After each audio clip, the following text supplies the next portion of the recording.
Good morning all of you. મજામાં હશો બધા? ઓકે, તો આજે વાત કરી હતી એમ તો કે લાસ્ટ લેક્ચરમાં આપણે ચેપ્ટર નંબર 3 પૂરું કર્યું, બરાબર. બહુ મસ્ત ચેપ્ટર હતું, સ્કોરિંગ ચેપ્ટર હતું, થોડુંક ટફ પણ હતું. ઓકે, તો બધાએ સાથ આપ્યો, આપણે ચેપ્ટર પૂરું કર્યું. હવે આજે શરૂ કરવું છે 11મું ચેપ્ટર, બરાબર. 11મું ચેપ્ટર શરૂ કરવું છે. 4-5 ચેપ્ટર એ માટે શરૂ નથી કરતો. ઓકે, જો 4-5 ચેપ્ટર આપણે પછી રાખીએ, લગભગ જો લોકડાઉન ખુલી જાય, ઓકે, એવા ન્યૂઝ તો નથી મળતા કે લોકડાઉન ખુલે એવું, પરંતુ જો તમને 1-2 મહિના પછી પણ જો લોકડાઉન ખુલી જાય તો પહેલાં જે સરળ ચેપ્ટર છે, સરળ ચેપ્ટરો જે છે એ આપણે ઓનલાઈન માધ્યમે પૂરા કરી દઈએ. ઓકે, તો સરળ ચેપ્ટર જે છે એમાંનું એક ચેપ્ટર છે વિકિરણ અને દ્વૈત પ્રકૃતિ. ચેપ્ટર નંબર છે 11. ચેપ્ટર નંબર છે 11. ઓકે, તો તમારે હવેથી કઈ બુક લઈને બેસવાની? તો કે જે તમને ફિઝિક્સની પાર્ટ 2 દીધી છે, ઓકે, સ્કૂલ દ્વારા જે ફિઝિક્સની પાર્ટ 2 દેવામાં આવી છે એ ફિઝિક્સની પાર્ટ 2 લઈને બેઠવાનું રહેશે, બરાબર. ચેપ્ટર નંબર 11, નામ છે વિકિરણ અને દ્રવ્યની દ્વૈત પ્રકૃતિ. વિકિરણ અને દ્રવ્યની દ્વૈત પ્રકૃતિ. હવે દ્વૈત પ્રકૃતિ એટલે શું કહેવા માગે છે? ઓકે, ઘણા વર્ષો પહેલાં બધા બાંધતા હતા. તમને ખબર છે કે તમે 11માં કેમેસ્ટ્રીમાં ભણી ગયા કે પરમાણુના અનેક મોડેલો આવ્યા. સૌથી પહેલું જે છે કોણે આપ્યું? તો કે જે થોમ્સને આપ્યું, બરાબર. એને તરબૂચનું મોડેલ કહેતા હતા, પ્લમ પુડિંગ મોડેલ કહેતા હતા.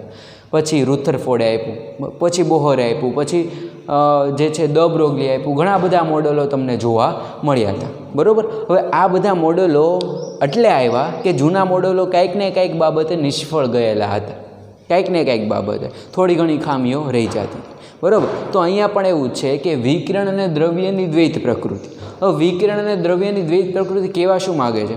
તો કે આપણે એવું કહીએ કે પ્રકાશનું જે કિરણ છે, પ્રકાશનું કિરણ તમે 10મામાં ભણી ગયા કે પ્રકાશમાંથી કિરણો આવે છે જમીન તરફ, બરાબર. તો પ્રકાશનું જે કિરણ છે એ દ્વૈત પ્રકૃતિ ધરાવે છે. હવે એવું તો શક્ય ન હોય ને કે ઓલું આ કંઈ પિક્ચર જેવું તો છે નહીં, બરાબર, કે ઘડીક હોય તો એ વિલન હોય ને ઘડીક હોય તો એ હીરો થઈ જાય. ઓકે, તો પણ આમાં આવું જોવા મળશે તોય તે ભલે પિક્ચર નથી તોય. તો કે અહીંયા જે તમારું પ્રકાશનું કિરણ છે એ પ્રકાશનું કિરણ દ્વૈત સ્વભાવ ધરાવે છે. સમય પડે ત્યારે તરંગ સ્વરૂપ થઈ જશે અને સમય પડે ત્યારે કણ સ્વરૂપ જોવા મળશે, બરાબર. એટલે આમ જુઓ તો આ ચેપ્ટર 2 વિભાગમાં વહેંચાયેલું છે. સૌથી પહેલો જે ભાગ ભણવાનો છે એ ફોટોનનો ભાગ ભણવાનો છે. ફોટોન શું છે? તો કે ફોટોનની લાક્ષણિકતા ભણશું એટલે ખબર પડશે. ફોટોન સાથે આપણે પરિચય કરશું, બરાબર. ફોટોન છે એ કણ સ્વરૂપ છે જે દબાણ ઉત્પન્ન કરે છે, જેને તમે પ્રતાંડિત એટલે કે પાડી શકો છો કોઈ પણ જે સપાટી ઉપર પાડવું હોય સપાટી ઉપર. અને બીજો જે ભાગ છે એ તમારે તરંગ સ્વભાવ ભણવાનો છે. કયો સ્વભાવ? તરંગ સ્વભાવ ભણવાનો છે. તરંગ સ્વભાવ એટલે કે એ કહે કે તરંગ સ્વરૂપે ગતિ કરશે. કયા સ્વરૂપે ગતિ કરશે? તરંગ સ્વરૂપે. તરંગ સ્વરૂપે એટલે કે આપણે એમ કહીએ કે દરિયામાં જે મોજા આવે, દરિયામાં આ તરંગ સ્વરૂપ છે. દરિયામાં જે મોજા આવે ને એની જે ગતિ હોય એ કંઈક તરંગ સ્વરૂપે તમે કહી શકો. ઓકે, એટલે તરંગ સ્વરૂપ પણ ભણવાનું છે. કીધું એમ કે 2 સ્વભાવ છે પ્રકાશના, 2 એટલે તે તમારે જોઈ શકો છો. ચેપ્ટરનું નામ કેવું છે? વિકિરણ અને દ્રવ્યની દ્વૈત. દ્વૈત એટલે 2 પ્રકૃતિ. 2 પ્રકૃતિ એટલે કે સ્વભાવ. આપણી ઘણી બધી પ્રકૃતિ હોય, ઘણા બધા સામે આપણે બહુ ડાયા હોઈએ, પણ ઘરે આવે પછી ખબર પડે કે ભાઈ કેટલા ડાયા છે, બરાબર, અથવા તો બેન કેટલા ડાયા છે. ઓકે, તો વાત કરીએ એમ તો કે વિકિરણ અને દ્રવ્યની દ્વૈત પ્રકૃતિ. આ જે પ્રસ્તાવના અને એક નાનો ક્વેશ્ચન જોવાનો છે, બરાબર. તો બહુ ધીમે ધીમે ઓછું ભણીએ છીએ. ઓકે, તો સાથે રહેતા રહેજો. ઓકે, પાછળ કોઈએ રહેવાનું નથી. ચાલો તો શરૂ કરીએ પ્રસ્તાવના. પેજ નંબર છે પાર્ટ 2. પાર્ટ 2 એટલે આવડું આ પુઠ્ઠું. જો આ પુઠ્ઠું લઈને બેઠજો બધા. ઓકે, આવું પુઠ્ઠું તમને જોવા મળશે પાર્ટ 2. પેજ નંબર છે 208 માં તમારે જોવાનું છે. પેજ નંબર 208 કાઢજો બધા. Page number 208. ઓકે, પેજ નંબર 208માં હું તમને પ્રસ્તાવના વાંચું છું અને અંડરલાઇન કરવાનું કહું, એ તમારે અંડરલાઇન કરવાનું રહેશે, કેમ કે એ MCQ માટે તમારે કામ લાગશે. વાંચું છું, ધ્યાન આપજો. કહું એ અંડરલાઇન કરજો, બાકી વાંચું છું.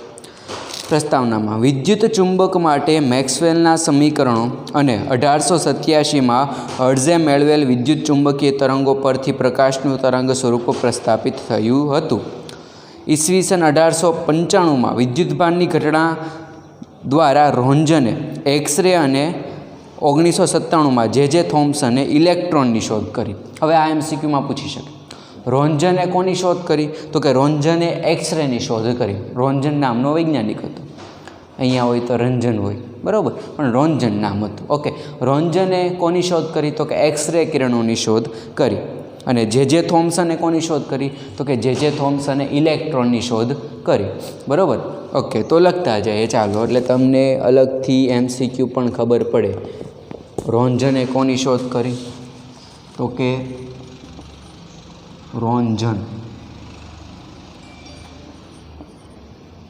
રોન્ઝને શોધ કરી અને જે થોમ્સન. આ બધા મારા લંગોટિયા યાર હતા, બરાબર. હમણાં જ તે ચા પીવા બોલાવ્યો પણ ન ગઈ. કોરોના હાલે ને, જાવું કેમ? યસ, તો રોન્ઝને કોની શોધ કરી? તો કે રોન્ઝને 2 મિનિટ. યસ, રોન્ઝને કોની શોધ કરી? રોન્ઝને એક્સ કિરણો, તમને ખબર છે, બરાબર, જે તમને જ્યારે તમે હાડકાના ફોટા પડવા જાઓ છો ઓર્થોપેડિક ડૉક્ટર પાસે, ત્યારે કહે છે કે એક્સરે કરતા હો. ઓકે, અને જે થોમ્સને કોની શોધ કરી? તો કે જે થોમ્સને ઇલેક્ટ્રોન, જે મૂળભૂત 3 તત્વો છે એમાંનો એક ઇલેક્ટ્રોન, એની શોધ કરી. ઓકે, આગળ વાત કરીએ. યસ, 0.001 mm એટલે કે મિલીમીટર પારાના દબાણે ડિસ્ચાર્જ ટ્યુબમાં વિદ્યુત ક્ષેત્ર લગાડતા ડિસ્ચાર્જ ઉત્પન્ન થાય છે. કેથોડની સામેની બાજુ કાચ પર પ્રસ્ફુરણ દેખાય છે. આ ગ્લોનો રંગ કાચના પ્રકાર પર આધારિત હોય છે. સોડા કાચ પર પીળાશ પડતા લીલા રંગનો ગ્લો જોવા મળે છે. ગ્લો એટલે કે આમ નથી કહેતા ઓલું મેકઅપ કરે પછી મોઢા ઉપર જે ગ્લો આવે, બરાબર, એ થોડાક સમય પછી હોય. ઓકે, કેવું તમે પાણીથી ધોતા હો મોઢું એટલે ખબર પડે કેટલો ગ્લો રિયલ છે ને કેટલો ગ્લો ફેક છે, બરાબર. તો કીધું એમ કે ડિસ્ચાર્જ ટ્યુબ છે. ડિસ્ચાર્જ ટ્યુબ તમે જૂના જમાનામાં ભણ્યા હશો કે ઓલા બલ્બ આવતા. બલ્બમાં શું થતું? તો કે બલ્બમાં જ્યારે આપણે સ્વિચ શરૂ કરીએ ત્યારે વાયુ જે છે, વાયુ અથડામણ થાય. શું થાય? વાયુ અથડામણ થાય. જેમ વાયુની અથડામણ વધતી જાય એમ તમને ગ્લો એટલે કે તીવ્રતા વધતી જાય. આવું ફોક્સ લાઇટમાં તમને જોવા મળે, બરાબર. એવું જ અહીંયા શું છે? એવું જ તે એક જે છે એને એક કહેવાય ડિસ્ચાર્જ ટ્યુબ, જેમાં શું થવાનું છે? તો કે વાયુઓનું ડિસ્ચાર્જ થવાનું છે, બરાબર. તો ડિસ્ચાર્જ ટ્યુબમાં જ્યારે આપણે વિદ્યુત ક્ષેત્ર લાગુ પાડીએ એટલે કે બેટરીથી જોડીએ. હવે બેટરીથી જોડીએ એટલે શું થવાનું છે? તો કે વાયુઓ જે છે ગતિ કરવાના છે. ગતિ કરે એટલે ડિસ્ચાર્જ થવાનું છે. ડિસ્ચાર્જ થશે એટલે તમને કાંઈક પ્રકાશ મળશે. શું મળશે? પ્રકાશ. અહીંયા વાત કરીએ એમ કેવો પ્રકાશ છે? સોડા કાચ પર પીળાશ પડતા લીલા રંગનો જોવા મળશે. પીળાશ પડતા લીલા, બરાબર. લીલા રંગને શું થયું છે? તો કે કમળો થયો છે. ઓકે, આ પ્રસ્ફુરણ માટે કેથોડ પરથી આવતા કિરણો જવાબદાર હતા. કેથોડની શોધ વિલિયમ ફુક્સે કરી. કેથોડ કિરણોની શોધ કોણે કરી? તો કે વિલિયમ ફુક્સે. નામ લખી દઈએ. કીધું આમ બધા મારા ભાઈ વિલિયમ ફુક્સ. એને કોની શોધ કરી?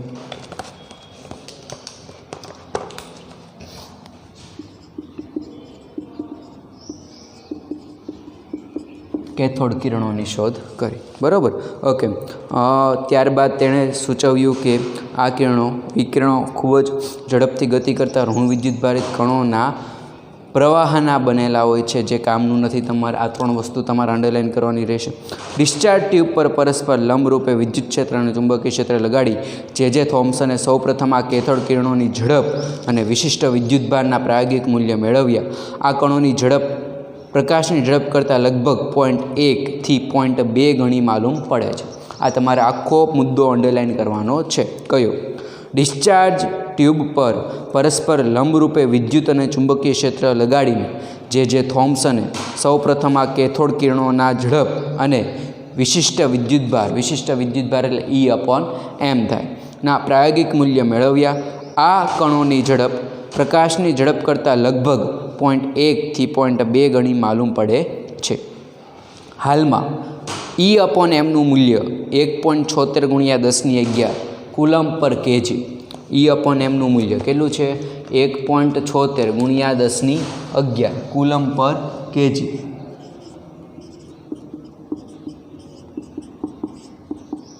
કુલમ્બ પર કેજી નક્કી કરવામાં આવ્યું છે. ઓકે, નક્કી કરવામાં. આ ઉપરાંત E/mનું મૂલ્ય કેથોડ માટે વપરાયેલ ધાતુના પ્રકાર કે ડિસ્ચાર્જ ટ્યુબમાં રહેલા વાયુ પર આધારિત નથી. ખાસ યાદ રાખજો, E/mનું મૂલ્ય અચળ છે.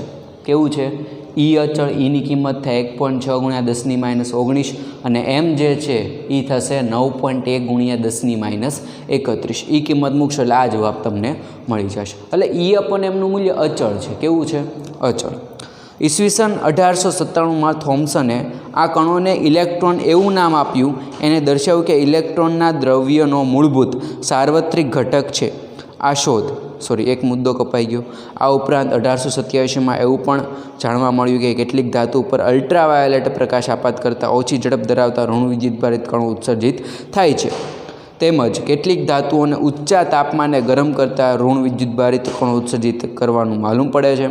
આ ઉપરાંત E/mનું મૂલ્ય કેથોડ રે કણો જેટલું માલુમ પડવામાં આવ્યું છે. ઈસવીસન 1897માં થોમ્સને આ કણોને ઇલેક્ટ્રોન એવું નામ આપ્યું, દર્શાવ્યું કે ઇલેક્ટ્રોન દ્રવ્યોનો મૂળભૂત સાર્વત્રિક ઘટક છે. આ શોધ બદલ 1906માં તેને નોબેલ પ્રાઇઝ આપવામાં આવ્યું. બરાબર, મને દેખાડ્યું હતું એ. બરાબર, પછી હું ફોટો પાડતા ભૂલી ગયો, નકર તમને બતાવે.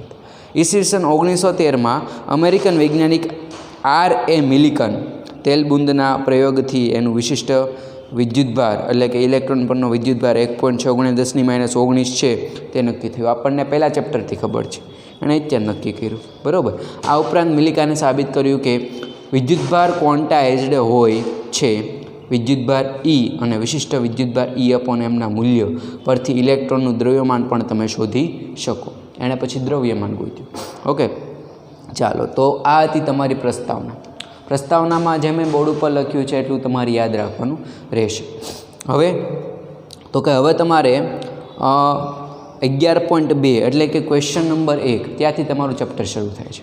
ક્વેશ્ચન નંબર 1માં કીધું છે કે ધાતુનું કાર્ય વિધેય સમજાવી ઇલેક્ટ્રોન ઉત્સર્જનના પ્રકારો ટૂંકમાં જણાવો. ધાતુનું કાર્ય વિધેય સમજાવી ઇલેક્ટ્રોન ઉત્સર્જનના પ્રકારો ટૂંકમાં સમજાવો. બરાબર, ચાલો યસ લખીએ અહીંયા ક્વેશ્ચન નંબર 1.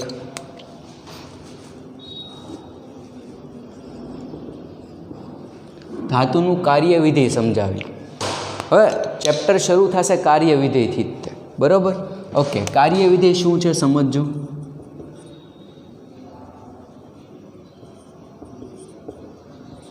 કાર્ય વિધેયનું બીજું નામ છે વર્ક ફંક્શન.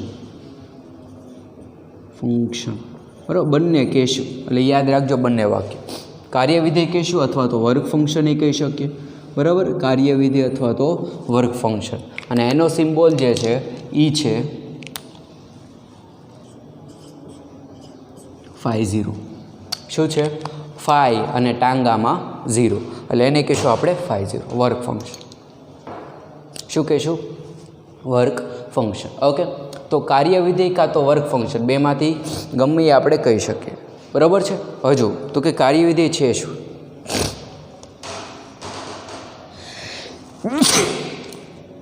સોરી,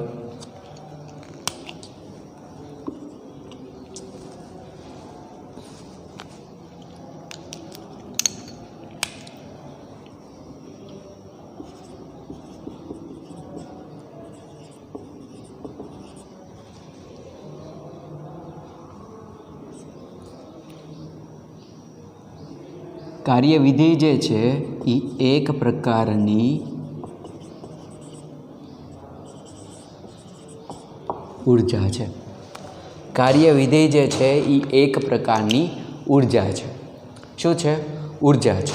બરાબર. એટલે કાર્યવિધેય જે છે એક પ્રકારની ઉર્જા. હવે ઉર્જા કઈ, તો કે આપણે એવું સમજીએ કે કોઈ એક ધાતુની સપાટી છે, આપણે અહીંયા દોરીએ જો,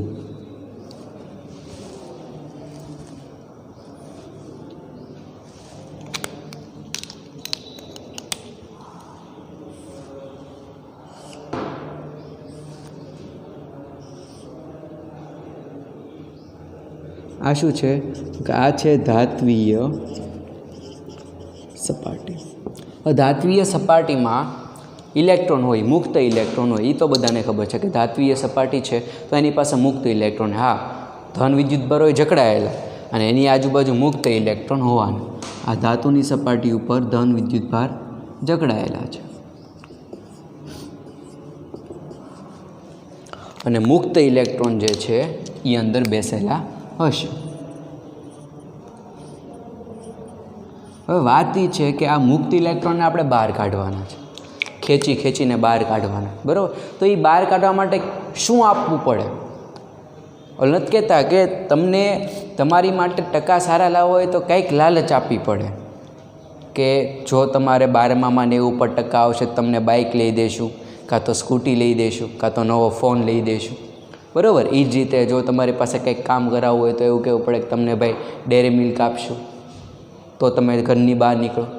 ઓકે, પણ કીધું એમ કે એની માટે કંઈક લાલચ છે. ઓકે, લાલચ આપવી પડશે. હવે અહીંયા પણ લાલચ આપવી પડશે. લાલચ કયા માધ્યમમાં છે? તો કે ઉર્જાના માધ્યમ. કયા માધ્યમમાં છે? ઉર્જાના માધ્યમ. આપણે આ જે ધાત્વીય સપાટી છે એ ધાત્વીય સપાટીમાંથી ઇલેક્ટ્રોન મારે બહાર કાઢવા છે. હું એને કહીશ ફોટો ઇલેક્ટ્રોન, પણ એ પછીની વાત છે, એ અત્યારે વાત નથી કરવી. પણ ઇલેક્ટ્રોન મારે બહાર કાઢવા છે. હવે ઇલેક્ટ્રોન બહાર કાઢવા માટે હું અહીંયા કાંઈક ઉર્જા આપું છું જેથી ઇલેક્ટ્રોન બહાર આવશે. હવે એ ઉર્જા જે છે એ તાપમાનના સ્વરૂપમાં હોય તોય ભલે, કોઈ કિરણના સ્વરૂપમાં હોય તોય ભલે, બરાબર, વિદ્યુત ક્ષેત્રના સ્વરૂપમાં હોય તોય ભલે, પરંતુ એ એક પ્રકારની જે ઉર્જા છે એ ઉર્જા જો હું આપું છું એના કારણે ઇલેક્ટ્રોન બહાર આવે છે. એના કારણે આ ઇલેક્ટ્રોન બહાર, આ જે છે ઉર્જા એ એક પ્રકારની લાલચ છે જેનાથી ઇલેક્ટ્રોન ખેંચાઈને બહાર આવશે, બરાબર, જેમ તમને આપવામાં આવે છે. ઓકે, તો આ જે ઉર્જા છે એ ઉર્જાને કહેવાય વર્ક ફંક્શન.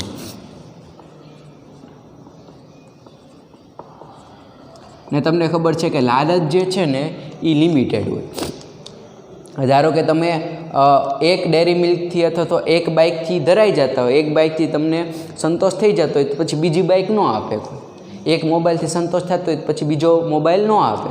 એટલે કે આ જે ઉર્જા હોવી જોઈએ એ કેવી હોવી જોઈએ? ન્યૂનતમ, ઓછામાં ઓછી, કે જેટલી આપીશ. હવે ધારો કે કોઈ કામ જે છે 100 રૂપિયા આપીને પૂરું થતું હોય તો 100 તો પાય ને, પછી એમ ન કહેવાય કે હું તને 200 આપીશ તું કામ સારું કરજે, એ સારું જ થતું, બરાબર. ઓકે, એ જ રીતે ધારો કે કોઈ એક કામ જે છે એટલે અહીંયા જ તે આ ધાતુની સપાટી પર વર્ક ફંક્શન એટલે ન્યૂનતમ ઉર્જા, કે જે ઉર્જાએ ઇલેક્ટ્રોન ધાતુની સપાટીથી છટકવાના છે, જે ઉર્જા ઇલેક્ટ્રોન ધાતુની સપાટીથી છટકવાના છે એને કહેવાય વર્ક ફંક્શન.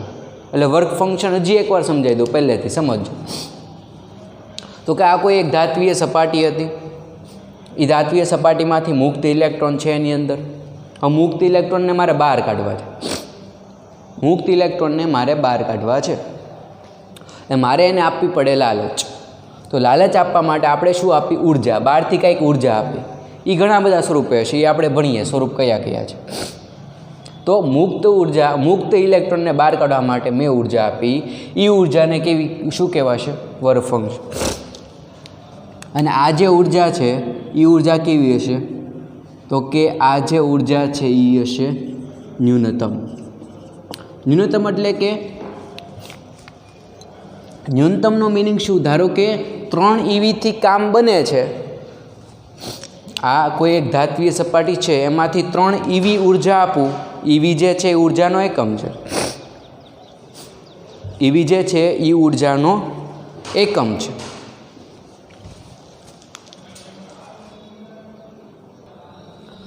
વાત કરીએ એમ કે EV જે છે એ ઉર્જાનો એકમ છે. હવે કીધું એમ કે ધારો કે કોઈ સપાટીમાંથી 3 EV ઉર્જા આપું છું, બરાબર, 3 EVમાં ઇલેક્ટ્રોન બહાર નીકળે છે, એટલે મારે એને વધારે ઉર્જા આપવી જ નથી.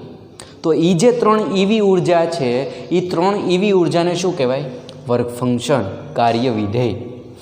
બરાબર, ઓકે. એટલે આપણે લખીએ, વ્યાખ્યા આપી છે, અંડરલાઇન કરજો, હું બોલું છું અહીંયા વ્યાખ્યા. ઓકે, વાંચી લઈએ પહેલાંથી. આપણે જાણીએ છીએ કે ધાતુમાં મુક્ત ઇલેક્ટ્રોન હોય છે. આ ઇલેક્ટ્રોન ધાતુમાં ગતિ કરી શકે છે, પરંતુ ધાતુની બહાર નીકળી શકતા નથી. હવે આ ઇલેક્ટ્રોનને ધાતુની બહાર કાઢવા માટે ચોક્કસ મૂલ્યની ઉર્જા આપવી પડે. કંઈક ફિક્સ ઉર્જા છે જે મારે આપવી પડશે, ત્યારે આ ઇલેક્ટ્રોન લાલચ, કીધું એમ કે લાલચ આપીશ ત્યારે એ બહાર આવશે, કાં તો ત્યારે એ કામ થાય, આપણે એમ કહીએ. ઓકે, તો કીધું એમ કે ધાતુની સપાટીમાંથી ઇલેક્ટ્રોનને બહાર કાઢવા માટે જરૂરી એવી લઘુત્તમ ઉર્જાને તે ધાતુનું કાર્યવિધિ અથવા તો વર્ક ફંક્શન કહેવાય. તે ધાતુનું કાર્યવિધિ અથવા તો વર્ક ફંક્શન કહેવાય. ભાઈ એ વ્યાખ્યા તમને આપી છે, અંડરલાઇન કરજો. વર્ક ફંક્શનનો સિમ્બોલ છે φ0. શું છે? વર્ક ફંક્શનનો સિમ્બોલ છે φ0. તમને માત્ર ને માત્ર φ જ આપ્યો છે, પણ તમારે φ0 કરવાનો છે. અહીંયા તમારી વ્યાખ્યા છે જે તમને મોડ્યુલમાંથી ખબર પડશે. વર્ક ફંક્શનનો સિમ્બોલ છે φ0. ઓકે, સંજ્ઞા શું છે?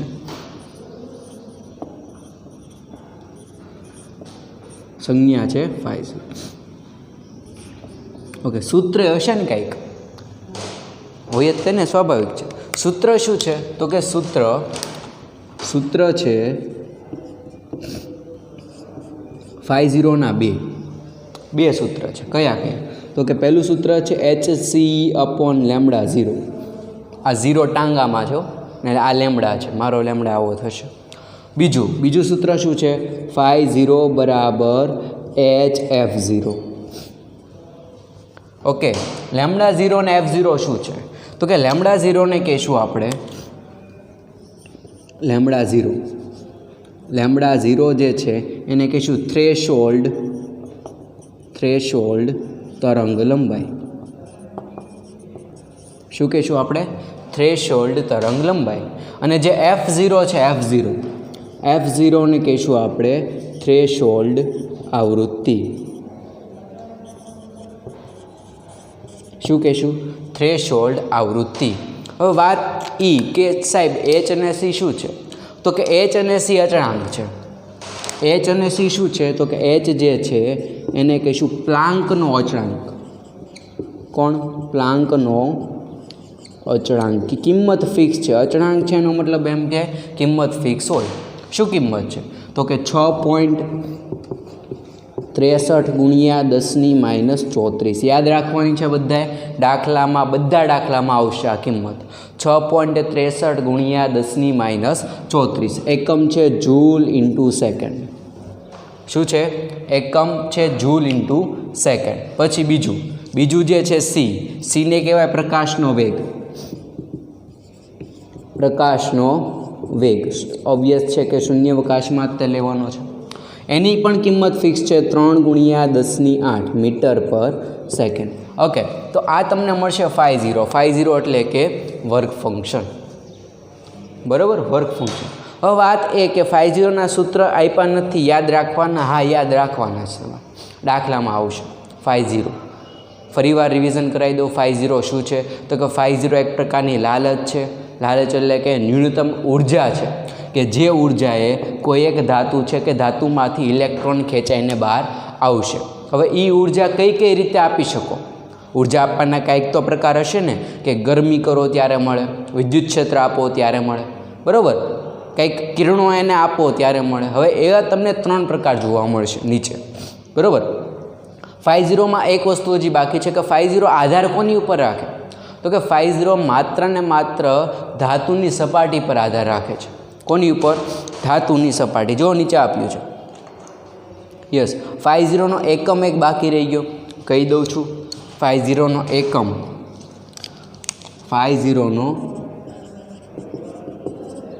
એકમ છે EV. શું છે? એકમ છે EV. આને કહેવાય ઇલેક્ટ્રોવોલ્ટ. શું બોલે આને? ઇલેક્ટ્રોવોલ્ટ. એક ઈવી, એક ઇલેક્ટ્રોન વોલ્ટ. ઇલેક્ટ્રોવોલ્ટ બોલે, ઇલેક્ટ્રોન વોલ્ટ બોલે, બંને સાચું જ છે. હવે જુઓ તો કે વાત કરીએ એમ, યસ, વર્ક ફંક્શનને ફાઈ 0 વડે દર્શાવવામાં આવે છે. વર્ક ફંક્શન ઈવીમાં માપવામાં આવે છે, એટલે એનો એકમ કીધો. વર્ક ફંક્શન ધાતુના ગુણધર્મ અને તેની સપાટીના પ્રકાર પર આધાર. ધાતુના ગુણધર્મો એટલે લોખંડની સપાટી છે કે એલ્યુમિનિયમ, ધાતુ બદલાઈ ગયું એટલે ધાતુના ગુણધર્મો અને તેની સપાટીના પ્રકાર એટલે કે લીસી સપાટી છે કે ખરબચડી, લીસી છે કે ખરબચડી, એની ઉપર આધાર રાખશે. પ્લેટિનમ માટે વર્ક ફંક્શનનું મૂલ્ય 5.56 છે. પ્લેટિનમ માટે સૌથી વધારે. પ્લેટિનમમાંથી ઇલેક્ટ્રોન છટકાવીને બહાર કાઢવો અશક્ય છે. શું કામ? તો કે એની કિંમત 5.56 છે, બહુ વધારે કહેવાય. એટલી ઉર્જા આપણે આપી ન શકીએ. આપણે જે ઉર્જા આપી શકીએ એ લગભગ 3 EV જેટલી જ આપી શકીએ. 3 EVથી વધારે ઉર્જા આપી શકીએ નહીં. ને બીજું જે છે સિઝિયમ જે ધાતુ છે એનું વર્ક ફંક્શન મૂલ્ય સૌથી ઓછું. કેટલું? તો કે માત્ર 2.14. માત્ર 2.14 સૌથી ઓછું. અને આ જે છે સિઝિયમ માટે વર્ક ફંક્શનનું મૂલ્ય કેટલું હોય છે એ MCQ તમારે ગુજરાત બોર્ડમાં 2020માં પૂછાઈ ગયું કે સિઝિયમ માટે આટલું અને પ્લેટિનમ માટે આટલું. એટલે લખી દઈએ છીએ બંનેની કિંમત, સિઝિયમ માટેનું વર્ક ફંક્શન અને પ્લેટિનમ માટેનું વર્ક ફંક્શન. સિઝિયમ માટે જે વર્ક ફંક્શન હતું અને પ્લેટિનમ માટે વર્ક ફંક્શન હતું, સિઝિયમ માટે હતું 2.14 જે ન્યૂનતમ છે, અને પ્લેટિનમ માટે હતું 5.56 જે મહત્તમ છે. એટલે એવું પણ તમને પૂછી શકે કે મહત્તમ ન્યૂનતમ કોનું? ન્યૂનતમ વર્ક ફંક્શન કઈ ધાતુનું છે? સિઝિયમનું. મહત્તમ વર્ક ફંક્શન કઈ ધાતુનું છે? પ્લેટિનમ. આવા MCQ બની શકે. ઓકે છે? તો આ થયું તમારે. હવે વાત કરીએ એમ કે કઈ પદ્ધતિથી તમે બહાર કાઢી શકો ઇલેક્ટ્રોનને, કઈ પદ્ધતિઓ છે? તો તમને નીચે જોવા મળશે 3 પદ્ધતિઓ છે. જો 3 પદ્ધતિઓ કઈ? તો કે પહેલું છે તાપીય ઉત્સર્જન અથવા તો ઉષ્માજનિત ઉત્સર્જન. તાપમાન આપીને, એટલે કે કાંઈક ઉર્જા આપો છો પણ તાપમાનના સ્વરૂપમાં, ગરમી આપીને. ઓકે, ધાતુની ફિલામેન્ટ જેવી રચના કરીને યોગ્ય મૂલ્યનો વિદ્યુતભાર પસાર કરીને પૂરતી ગરમ કરીએ, ગરમી આપીએ છીએ. પરિણામે તેમાં રહેલા ઇલેક્ટ્રોન ઉત્સર્જિત થવા માટે જરૂરી ઉર્જા મળે છે અને ઇલેક્ટ્રોન ઉત્સર્જિત થાય છે. દાખલા તરીકે ડાયોડ છે, ટ્રાયોડ છે, ટીવી ટ્યુબ અથવા તો CRTમાં આ ઇલેક્ટ્રોન ઉત્સર્જન થતું જોવા મળશે. બીજું છે ક્ષેત્રીય ઉત્સર્જન. ક્ષેત્રીય એટલે કે કાંઈક ક્ષેત્ર આપીને. ક્ષેત્ર એટલે કે હું જગ્યા આપતા છે, જમીન નથી આપતા, વિદ્યુત ક્ષેત્ર આપે છે. બરાબર. સ્પાર્ક પ્લગની જેમ ધાતુ પર પ્રબળ વિદ્યુત ક્ષેત્ર, પણ પ્રબળ વિદ્યુત ક્ષેત્ર કેટલા ગ્રામનું? 10⁸ વોલ્ટ/મીટર. યાદ રાખજો, આ પણ MCQ પૂછાઈ ગયો છે કે ફોટો ઇલેક્ટ્રિક ઉત્સર્જન માટે, ઇલેક્ટ્રોનને ઉત્સર્જન થવા માટે કેટલું વિદ્યુત ક્ષેત્ર જરૂરી છે? એટલે કે 10⁸ વોલ્ટ/મીટરના ક્રમનું લગાડીને ઇલેક્ટ્રોનને ધાતુની સપાટીમાંથી બહાર કાઢી શકાય છે.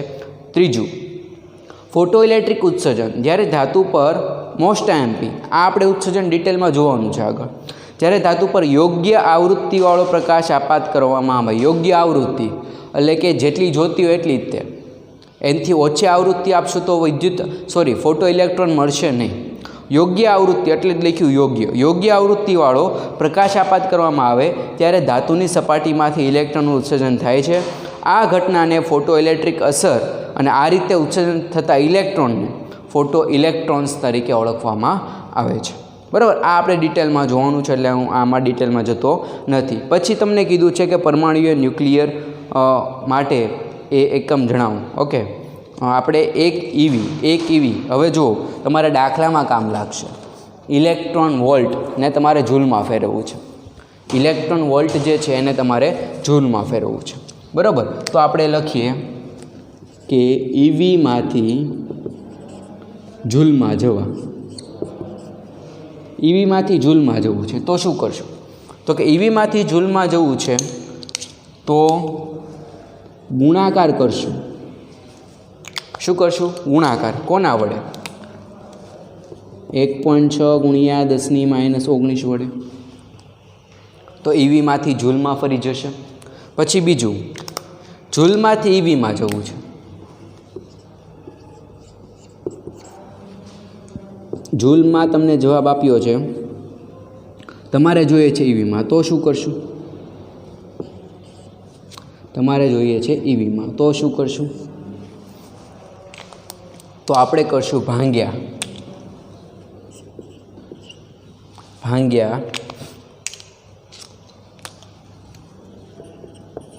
1.6 × 10⁻19 એની વડે ભાગવાનું છે. મોસ્ટ આઈએમપી છે આ બંને વસ્તુ, કેમ કે દાખલામાં હરેક દાખલામાં આ તમારે યાદ રાખવાનું થશે. ઘણા દાખલામાં ઈવીમાં માંગ્યું હશે, જવાબ જૂલમાં આવતો હશે તો ઈવીમાં જોવું હશે, જૂલમાં આવતો હશે ઈવીમાં જવું છે, અથવા તો ઈવીમાં આવે છે કાં તો જૂલમાં જવું છે. તો એની માટે તમારે આ બંને કન્વર્ઝેશન યાદ રાખવા પડશે. જે રીતે તમે યાદ રાખ્યું હતું કે સેલ્સિયસમાંથી ફેરનહીટમાં અથવા તો કેલ્વિનમાં કેમ જવું, એ રીતે આ બે જે કન્વર્ઝેશન છે કઈ રીતે કન્વર્ટ કરવું, ઓકે, તો એ બંને તમારે યાદ રાખવા પડશે. ફરીવાર જોઈ લઈએ આજે શું ભણ્યા. તો સૌથી પહેલાં કોણે શોધ કરી અને કોની શોધ કરી? બધા આપણા ભાઈબંધો જ છે. મળવું હોય તો કહેજો, આપણે મેળવશું. રોન્ઝન છે, જે થોમ્સન છે, વિલિયમ ફુક્સ છે. રોન્ઝને એક્સની શોધ કરી, જે થોમ્સને ઇલેક્ટ્રોનની શોધ કરી, વિલિયમ ફુક્સે કેથોડ કિરણોની શોધ કરી. પછી E/mનો ગુણોત્તર ફિક્સ છે, એની કિંમત પણ ફિક્સ હતી 1.76 × 10⁻11 કુલમ પર કેજી. પછી પ્રશ્ન 1 ભણ્યા. પ્રશ્ન 1માં કાર્યવિધિ એટલે બીજું નામ છે વર્ક ફંક્શન. જનરલી આપણે એને વર્ક ફંક્શનથી જ યાદ રાખશું, પણ વર્ક ફંક્શનનું બીજું નામ છે કાર્યવિધિ, એ ભૂલતા નહીં. એનો સિમ્બોલ હતો φ0. હવે કાર્યવિધિ એક પ્રકારની ઉર્જા છે, પણ કેવી? ન્યૂનતમ. કેવી ઉર્જા? ન્યૂનતમ ઉર્જા. કીધું એમ કે કોઈ એક ધાત્વીય સપાટી છે, ધાત્વીય સપાટીમાંથી જે વધારાના ઇલેક્ટ્રોન છે, મુક્ત ઇલેક્ટ્રોન છે, એ બહાર કાઢવા છે. બહાર આવે નહીં, પણ કાઢવા છે મારે. તો શું કરવું પડે? તો કે મારે બહારથી કાંઈક ઉર્જા આપવી પડે. એ કેવી હશે? ન્યૂનતમ ઉર્જા. ધારો કે 3 EV એ બહાર આવી જાય છે, તો વધારે ઉર્જા આપવાની જરૂર નથી. એ માટે તે જો અલગ અલગ ધાતુ માટે અલગ અલગ કિંમત આપી છે. ધારો કે સીઝિયમ હોય તો એની માટે 2.14 આપો એટલે ઇલેક્ટ્રોન બહાર આવવાના શરૂ થઈ જાય. પ્લેટિનમ છે તો એની માટે 5.65 આપો તો એમાંથી ઇલેક્ટ્રોન બહાર આવવાના શરૂ થઈ જાય. એટલે આ બંને આનાથી વધારે ઉર્જા આપો તો કાંઈ વાંધો નથી, પણ આનાથી ઓછી ઉર્જા ચાલશે નહીં. કીધું એમ કે કોઈ એક ધાત્વીય સપાટી છે એમાં ન્યૂનતમ ઉર્જા આપવી પડશે, અને એ ન્યૂનતમ ઉર્જા છે કે જે ઉર્જાએ ઇલેક્ટ્રોન બહાર આવે છે એ ઉર્જાને શું કહેવાય? Work function. એ ઉર્જાને શું કહેવાય? Work function. બરાબર. તો એની માટે આપણે સૂત્ર જોયું. સૂત્ર 2 હતું hc/λ0 અથવા તો hf0. λ0 ને કહેશું થ્રેશોલ્ડ તરંગલંબાઈ, f0 ને કહેશું થ્રેશોલ્ડ આવૃત્તિ. h શું છે? તો કે h ને કહેશું પ્લાન્કનો અચળાંક. કિંમત ફિક્સ છે 6.63 × 10⁻34. c છે પ્રકાશનો વેગ. કિંમત એની પણ ફિક્સ છે 3 × 10⁸. એનો એકમ શું છે? તો કે ઇલેક્ટ્રોવોલ્ટ. શું કહેશું એનો એકમ? ઇલેક્ટ્રોવોલ્ટ. પ્લેટિનમ અને સીઝિયમની કિંમત ફિક્સ છે. સીઝિયમની ન્યૂનતમ હતી 2.14 અને પ્લેટિનમની 5.56. પછી એને 3 પ્રકાર ભણીએ. કયા પ્રકાર? તો કે તાપીય ઉત્સર્જન, ઓકે, તાપમાન દ્વારા જે ઉત્સર્જન થાય. પછી બીજું હતું ક્ષેત્રીય ઉત્સર્જન, એટલે કે વિદ્યુત ક્ષેત્ર દ્વારા જે ઉત્સર્જન થાય. અને ત્રીજું જે હતું એ હતું ફોટો ઇલેક્ટ્રિક ઉત્સર્જન, જે આપણે ડિટેલમાં ભણવાના છીએ આની પછીના લેક્ચરમાં, એટલે એનામાં ડિટેલમાં ચર્ચા કરી નથી. પછી 2 વસ્તુ હતી કે ઈવીમાંથી જૂલમાં કેમ જવું, જૂલમાંથી ઈવીમાં કેમ જવું, એ તમને અહીંયા જોવા. પછી તમને એક ટેબલ જોવા મળશે, કોષ્ટકમાં તમને ધાતુઓ આપી છે અને એના વર્ક ફંક્શન એટલે કે કાર્યવિધિ આપ્યા છે. તમને જોવા મળશે કે XYZ ધાતુ છે તો એની ઉર્જા XYZ, એટલે એ ઉર્જાએ ફોટો ઇલેક્ટ્રોન મળે. એનાથી ઓછી ઉર્જા આપો તો ફોટો ઇલેક્ટ્રિક ઉત્સર્જન શક્ય નથી, એટલે ઇલેક્ટ્રોન બહાર આવશે નહીં. વધારે આપશો તો કંઈ વાંધો નથી, પણ ઓછી આપશો તો ઇલેક્ટ્રોન બહાર મળશે નહીં. ઓકે, આ હતું આપણું ચેપ્ટરની પ્રસ્તાવના. ઓકે, આવું બધું ચેપ્ટરમાં ભણવાના છીએ આપણે. ક્લિયર? તો આજનો લેક્ચર આપણે લેક્ચર નંબર 1 છે. ઓકે, હવે આજથી તમારે કઈ રીતે લખવાનું થાય? તમે બુક બનાવો પ્રોપર. ગયું ચેપ્ટર તો અડધેથી શરૂ કર્યું હતું, પણ આ ચેપ્ટર નવેથી શરૂ કરીએ છીએ. એટલે પ્રોપર બુક બનાવો. બુકમાં તમે ચેપ્ટરનું હેડિંગ આપો અને જે લેક્ચર છે તો લેક્ચર લખો કે લેક્ચર નંબર 1. બરાબર? ઉપર હેડિંગમાં લખજો કે લેક્ચર નંબર 1 છે. પછી બીજો લેક્ચર આવે તો હેડિંગમાં લખજો લેક્ચર નંબર 2. ત્રીજું આવે તો લેક્ચર નંબર 3, એટલે તમને વાંચવામાં સરળતા રહે.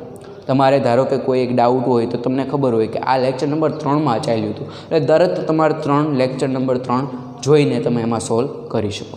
ઓકે છે, તો થેન્ક યુ. બધા ઘરે રહેજો, સ્વસ્થ રહેજો, કોઈ બહાર નીકળતા નહીં ઘરની બહાર. ઓકે, લેક્ચર જોતા રહેજો, અમારી સાથે બન્યા રહેજો. થેન્ક યુ, આભાર.